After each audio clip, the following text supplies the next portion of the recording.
bizim bir neçə böyük şəhərimiz olmalı. Cəlbedici şəhərimiz olmalı. Məsələn, Azərbaycan 10 milyon əhalimiz var, bizim milyonluq şəhərimiz yoxdur Bakıdan. Niyə olmalı? Biz Gəncə niyə milyonluq şəhər olmasın? Və yaxud da Şəki niyə yarım milyon olmasın? Xankəndi niyə yarım milyon olmasın? Bax, bizim o cəlbedici heç olmasa yarım milyonluq, 1 milyonluq, 2-3 şəhərimiz olsa, bu zaman onlar artıq cazibə mərkəzinə çevriləcəklər. Yavaş-yavaş artıq onlar, bu obyektivdir, yenə təkrarlayıram, Azərbaycanda hələ regionlardan şəhərlərə köç, urbanizasiya hələ heç normal başlamayıb. Nə baş verirsə bu xaotikdir. Normal başlasa ən azı düşünməliyik ki, yaxın 15-20 ildə milyon yarım, 2 milyon insan regionlardan köçəcək. Obyektiv olaraq köçəcək. Yaxşı olar ki, onlar kəndlər o şəhərlər. Bəli, köçsün Gəncəyə, Şəkiyə, Mingəçevirə, Xankəndinə. Xankəndi vuruldum mən o şəhərə də, yəni çox gözəldir.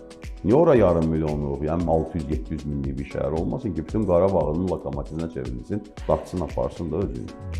İndi bunun üçün də nə lazımdır? Bunun üçün iqtisadi fürsətlərin rayonlara paylaşması ilə yanaşı, mədəni və sosial həyatın yaxşılaşdırılması ilə paralel olaraq idarəetmənin özünün baxışı da dəyişməlidir. Məsələn, Bakının bu qədər yüklənməsinə səbəblərdən biri bütün dövlət hökumət orqanlarının Bakıda olması. Niyə? Kənd Təsərrüfatı Nazirliyi niyə Bakıda olsun? Olsun Gəncədə, Gəncə olsun aqrar sənaye paytaxtı. Turizm Nazirliyi və turizm idarələri niyə Bakıda olsun Şəkidə? Şəki olsun turizm mərkəzi, turizm baş kəndi, necə deyirlər, paytaxtı. Yəni, sənaye olsun Mingəçevirdə məsələn.